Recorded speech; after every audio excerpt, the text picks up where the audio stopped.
entrenched. The Russians had months to back themselves. They dug in deep, fortified the defensive positions along the entire 1,000-kilometer front. Barriers, including trenches and various obstacles, were placed. These effectively made the movement of tanks and armored vehicles almost impossible. From the sky, Russians kept bombarding, making it increasingly difficult for Ukrainians to gain any ground. And now another winter is coming. The ground will once again become sloppy. Mud and snow makes the region unsuitable for movement of vehicles. A mix of rain and bitter cold have influenced the outcomes of military campaigns throughout history and dashed the aspirations of Napoleon or even Hitler.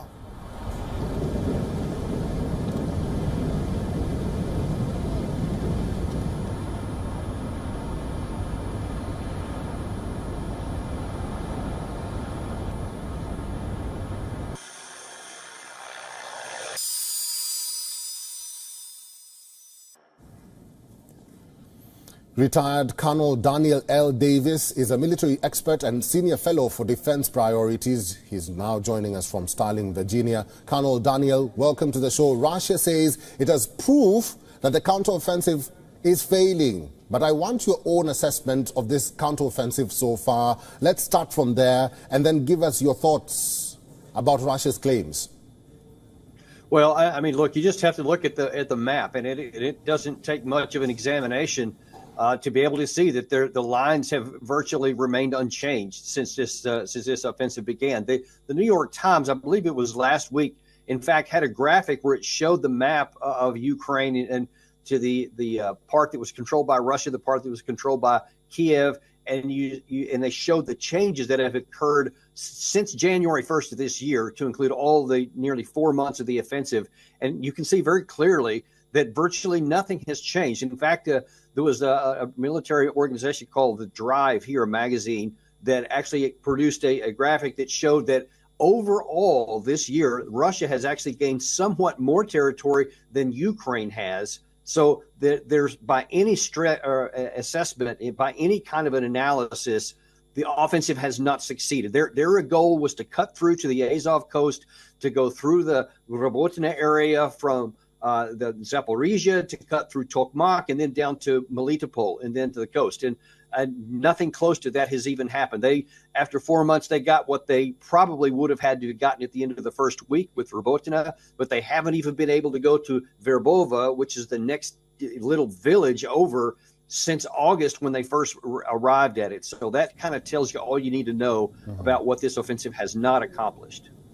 Colonel Daniel, now another winter is coming. The ground will once again become sloppy, like I said. What do you anticipate in the coming months? Yeah, that's a real important issue, because the only way that Ukraine has had even moderate success in the tactical fight here has been that they've used armored vehicles to get their infantry close to the line of contact, get them out, and then return back to pick them up later. But if you can't get those armored vehicles up there, and of course when it gets really muddy, it gets very difficult for armored vehicles to make it through mud, because those tracks or wheels, either one, can get mired in there. Anytime a vehicle gets struck in mud, it's going to be an immediate target for artillery or for kamikaze drones. And that, if Ukraine therefore can't even get to the front line with enough troops, then they can't make progress. So I think the best thing they're going to be able to do is probably either still try to inch forward, but at very, very high cost in infantry, or what they should do, probably what makes the most sense, is to convert to the defense to make sure they don't lose any more ground. Colonel Daniel, finally, and besides this, or what is happening in Ukraine, there are claims that Russia is now testing missiles or nuclear missile tests. What do you make of these claims? You know, I mean, there's been the risk of nuclear escalation from day one. And as long as Russia is not any threat to actually lose the war, or being driven out of Ukraine, or especially any kind of a movement military into Russia proper, then the risk of nuclear escalation is quite high. But in the meantime, I think that these are probably just saber-rattling kinds of moves by Russia. They want to keep everybody up at the front that we have nuclear weapons, so don't push us too far. But I don't think we're at any risk of nuclear use at the moment. but getting this war over will be the best way to ensure that doesn't happen. All right, I've been talking to a military expert and senior fellow for defense priorities. His name is retired Colonel Daniel L. Davis. Daniel, thank you for talking to us today. Russia uses artillery as its primary form of lethality in the deep and close battles. Its combined arms elements are charged with positioning themselves so that the artillery can deliver destructive effects against their opponents. Now, NATO member France is sending additional howitzers to boost Ukraine's defenses. Of course, it's all part of the counter-offensive, which has not gone as planned, but Ukraine needs all the help it can get at the moment. Moscow has been accusing the West of leading a war against Russia by proxy. Here's all you need to know about what Ukraine is gaining in the latest. French state-owned firm Nexter will deliver 6 additional Caesar truck-mounted howitzers to Ukraine. Now, as per the French Defense Ministry, Ukraine has already received 30 Caesar howitzers since last year, 18 from France and 12 from manufacturer Nexter. Now, the French howitzers, which we're going to be talking about, will be a big boost for the Ukrainian armed forces, firing from the same spot, which is risky, as the enemy may detect artillery location. So opponents can then determine the origin of indirect fire and respond with weaponized drones. Now, shoot and scoot. Now, these are the tactics which entail moving away from where shots were fired to avoid any kind of counter-battery fire. Let's now take a look at the lethal French Caesar howitzer. First impressive deployment. Now, let's talk about the capabilities first. The Caesar boasts of a road speed of more than 80 kilometers per hour. So it has those kinds of speeds and it is mobile. It can be positioned strategically wherever required. It has an off-road speed of more than 50 kilometers per hour. And it is definitely one that the French howitzer has a cruising range of over 600 kilometers. So it can travel good distances and, of course, it can travel at a decent speed, can off-road as well. The combat weight of the formidable artillery system is less than 18 tons. So it's not super heavy. And the Caesar offers the advantage of highly effective firepower. So the rate of fire is 6 rounds per minute. Now, range varies between 4.5 kilometers to more than 40 kilometers. It will obviously depend upon the trajectory in which it is fired. Additionally, the range using rocket-assisted ammunition is over 50 kilometers. The onboard ammunition consists of 18 complete rounds, and it's all on board, it's all mobile, it can be moved where and when they want. Importantly, the out action time is less than 40 seconds. That's how quickly it can be installed and fired from. Lastly, the Caesar artillery system requires a crew of 4 to 5 personnel. Ukraine's army has made modest advances. A counter-offensive that began in early June shows a little sign of breaking through Russian lines in force in any time soon. Now, the progress of Ukraine's operation has made some Western officials rather nervous. Remember, Russia also banks on similar shoot and scoot tactics and swears by the MSTAS self-propelled howitzers. Now, who's it going to be first, the MSTAS or these howitzers coming in from France? Of course, Ukraine needs all the effort and all the impact that it can get from the collective West. We will be tracking all the developments right here on World DNA. The Russia-Ukraine war is well into its 19th month. As the conflict drags on, there are stories of the human cost of this war buried deep under conflicting narratives from both nations. Thousands have died on both sides, many more have been injured. But today, we will tell you about Russia's punishment battalions and the people of these troops on the front lines.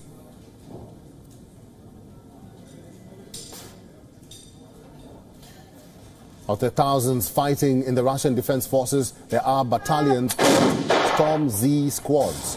They fought on the front lines for the Battle of Bakhmut. Most of them have been killed. They fight with regular Russian soldiers, but nobody considers them ordinary citizens. The storm fighters, as they are called, are convicts from Russia's prisons. They are drunk recruits with a criminal past, recruits who were promised a clean record if they fought the war in Ukraine. Regular soldiers refer to them as quote-unquote just meat. Again, just meat. Reports reveal that the stormtroopers have been treated as lesser mortals and easy human expendables of war.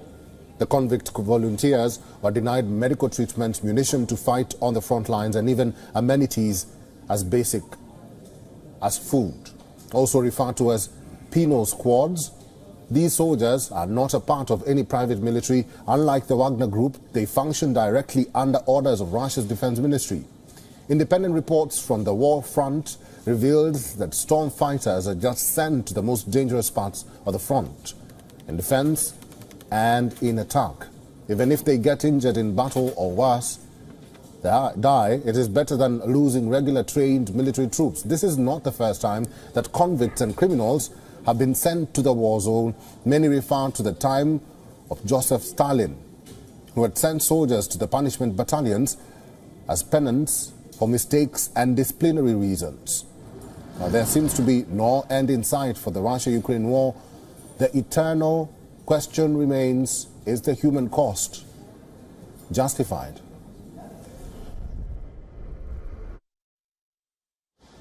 It downed over 24 Iranian-made drones. Kyiv claims Moscow launched these aerial attacks from the Crimean Peninsula. Earlier, Ukraine claimed that Russia is again planning to attack the energy infrastructure, pointing to the same pattern Moscow used last year. It left millions of Ukrainians without heating and water for long periods. On the other hand, Russia claims it destroyed Ukrainian fuel and aircraft ammunition depots, while adding it destroyed Ukraine's 4 armoured vehicles and 1 US-made Bradley infantry fighting vehicle. Meanwhile, NATO member France is sending additional Howitzers to boost Ukraine's defences. Moscow's been accusing the West of leading a war against Russia by proxy. French state-owned firm Nexter will deliver 6 additional Caesar truck-mounted Howitzers to Ukraine.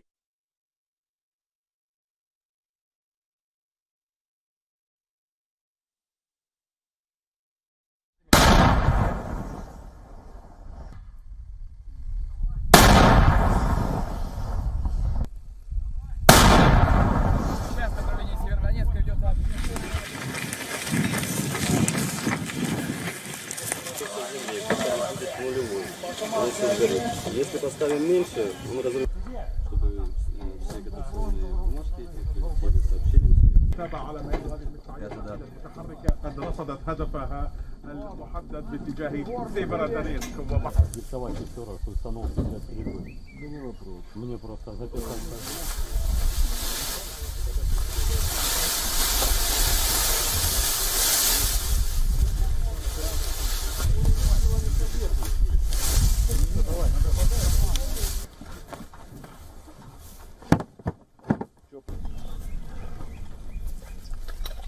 The war in Ukraine is raging on. Both sides are reporting aerial drone and missile attacks. But a new report has once again reignited the debate of use of nuclear weapons in Ukraine. As satellite imagery and aviation data suggests that Russia may be preparing to test an experimental nuclear-powered cruise missile. An analysis by New York Times notices movements of aircraft and vehicles near a Russian base in the Arctic region. The remote base is known for conducting tests of nuclear-powered missiles. Similarly, over the last 2 weeks, US surveillance planes have also been tracked in that area. According to a report by Nuclear Threat Initiative, earlier, between 2017 to 2019, Russia conducted 13 known tests. However, these tests were unsuccessful. US also claims in 2019 an unsuccessful launch killed 7 people. The missile is known as the Burevestnik or SSC X-9 Skyfall. Experts have warned if used during wartime, the missile may destroy large urban areas and military targets. Putin claims these missiles can overpower and outmaneuver existing US defense systems. Russia has shared little about the design of the missile. However, Putin claims the weapon is nuclear-powered, while adding that it can carry a warhead.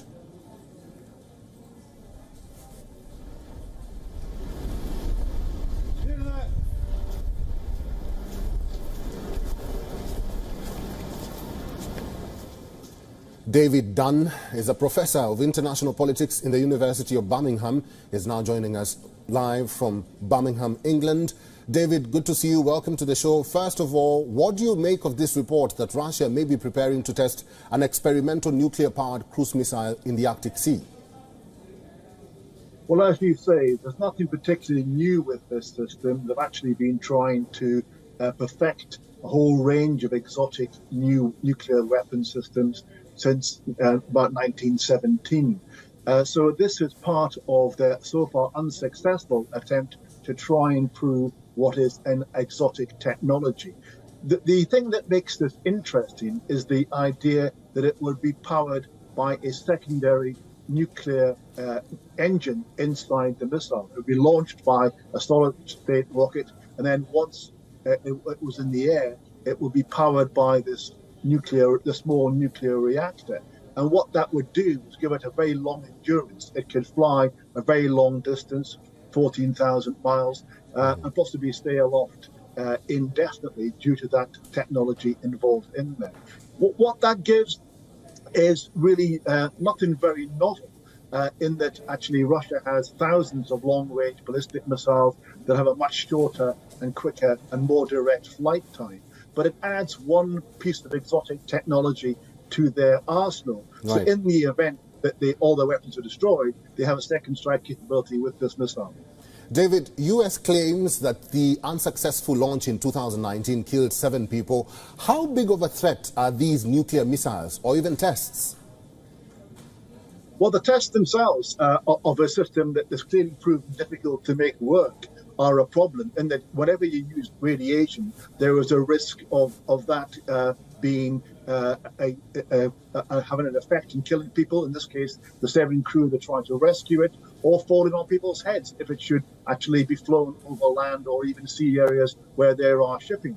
So it's never a great thing to actually use nuclear technology in such a small form and unproved technology. But ultimately, in terms of the threat as a missile, it's no more of a threat than the other systems that Russia has in its arsenal.